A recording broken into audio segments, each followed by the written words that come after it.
वीरेंद्र गोयल जी, जिस तरह से कल तथागत राय ने ये बात कही कि मल मूत्र शरीर से निकल जाए तो शरीर अच्छा ही होता है, तो और आज भी आप देखें, कल जब मध्य प्रदेश की एक इकाई है, उन्होंने भी, जब जितिन प्रसाद गए तो उन्होंने भी कहा कि भाई कूड़ा जहां का था वहां चला गया। मतलब मैं ये पूछना चाहता हूं, क्या जो राजनीति की भाषा है, भाषा शैली है, जिस तरह से पहले एक गरिमा होती थी किसी भी पद की, किसी भी बड़े नेता की, कोई भी ना बिलो द बेल्ट वार नहीं करता था, अटैक नहीं करता था। लेकिन आपको नहीं लगता कि 2014 के बाद, या यूं कह लें 2013 से जब चुनाव की गहमा गहमी शुरू हुई थी, तब से लेकर आज तक राजनीति में भाषा शैली का कोई पैरामीटर नहीं है। कोई कब क्या बोल देगा, क्या कह देगा, कौन सी अभद्र भाषा या किस तरह की अश्लील भाषा या किस तरह की गालियां किसी को दे देगा, कुछ भी पता नहीं। क्या इससे कंट्रोल खत्म हो चुका है? निसंदेह इसमें कोई शक नहीं है कि जो टाइमलाइन आपने बताई है, 2013 में जब हम 2014 की तैयारी कर रहे थे, तब से जो राजनीतिक भाषा का स्तर है वो काफी अपने न्यूनतम और निम्नतम पे चल रहा है। ये इस देश का दुर्भाग्य है, जहां पर अटल बिहारी वाजपेयी जैसे एक स्टेट्समैन, जिनको हम ट्रू सेंस में कह सकते हैं, उन्होंने कई बार अपने उद्बोधन में कहा कि हमारे जितने मर्जी मतभेद हों, हमारा मनभेद नहीं होना चाहिए, and we should never hit below the belt, जो अभी आपने भी कहा। बट अनफॉर्चुनेटली ऐसा हुआ। अब रविंद्र जी, इसमें देखने की बात यह है कि अगर एक पार्टी ने करा तो दूसरी ने क्यों करा, ये एक सोचने समझने की बात है। मेरा अपना विश्लेषण ये कहता है कि जब सामने वाला बहुत नीचे गिर जाए, आप इशारा समझ रहे होंगे, तो कई बार उसको काउंटर करने के लिए आपको उसी तरह का अटैक करना पड़ता है। तो शायद बाकी पार्टियों की भी मजबूरी हो गई। आज आप डिबेट का स्तर देखिए, कुछ भी हो सकता है, यहां तक कि अमर्यादित शब्दों का भी इस्तेमाल हो सकता है।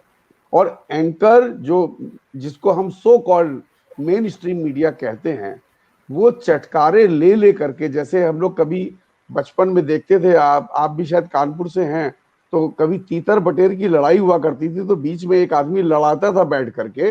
सेम पोजीशन आज हम सो कॉल्ड डिबेट में देखते हैं, चर्चाओं में देखते हैं। चर्चा वर्ड तो उसके लिए बिल्कुल यूज करना उचित नहीं है। उसको लड़ाई या उससे भी कोई शब्द हो तो हम उसको संज्ञा दे सकते हैं। तो मेरा कहने का मतलब यह है कि जो दूसरी पार्टी भी अगर उस लेवल पे उतरी है, तो वो शायद मजबूरी में उतरी हैं। बट मैं किसी भी स्थिति में ऐसी स्थिति को जायज नहीं ठहरा सकता। इस पे सब पार्टियों को बैठ करके बड़ी संवेदना के साथ विचार करना चाहिए, और हमारे को वापस लॉस्ट ग्लोरी जो है वो रीगेन करनी चाहिए। रविंद्र जी, अब बात आती है आपके टीएमसी की, जो अभी हमारा आज का चर्चा है। मैं दो तीन बातें कहना चाहूंगा कि टीएमसी में जो आपने तथागत राय की बात कही, तो उनके जो कल उन्होंने एनबीटी को इंटरव्यू दिया, उसमें दो महत्वपूर्ण बातें निकल के आई। एक का जिक्र आपने करा, दूसरा जो एक सही बात उन्होंने कही कि बाहर से आए हुए लोगों पर विश्वास करने की बजाय बेहतर होता कि जो हमारे पास एग्जिस्टिंग पूल था उसके ऊपर हम विश्वास करते तो शायद रिजल्ट और होते। तो ये एक सब पार्टियों के लिए चिंता का विषय है, खासतौर से बीजेपी के लिए एक बहुत बड़ा विषय है। बट मेरा ऐसा मानना है कि टीएमसी में घर वापसी होगी।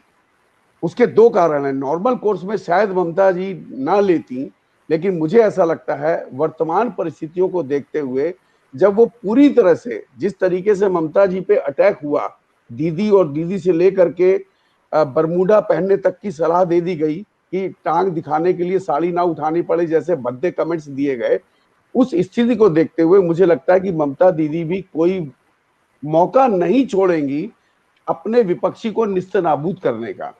तो ये एक मौका है कि मुझे लगता है 30 से अधिक लोगों की घर वापसी होगी, इंक्लूडिंग मुकुल रॉय। वो सही होगी गलत होगी मुझे नहीं पता।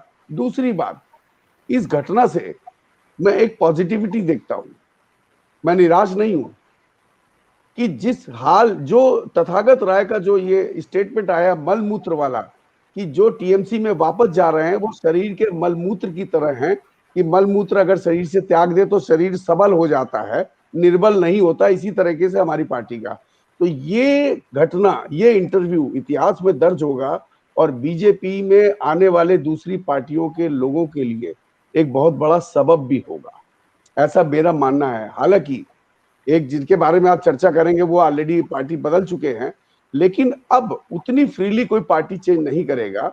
उनको इतना तो सोचना पड़ेगा कि मेरा हाल क्या होगा। कहीं वैसा हाल तो नहीं होगा जो टीएमसी से लोग बीजेपी में गए थे, अब वो वापसी के लिए तरस रहे हैं, भीख मांग रहे हैं एक तरह से। तो मुझे लगता है कि ये एक पॉजिटिव घटना हुई है तथागत राय के इंटरव्यू से। जी जी।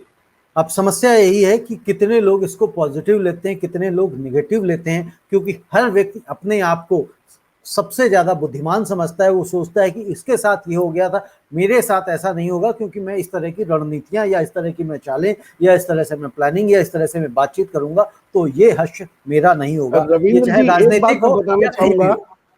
एक बात मैं बताना चाहूंगा कि ये बीजेपी के साथ नहीं होगा, कि बीजेपी अपनी नीतियों में इतनी कंसिस्टेंट है, जिसको कहते हैं कि कंसिस्टेंटली इनकंसिस्टेंट।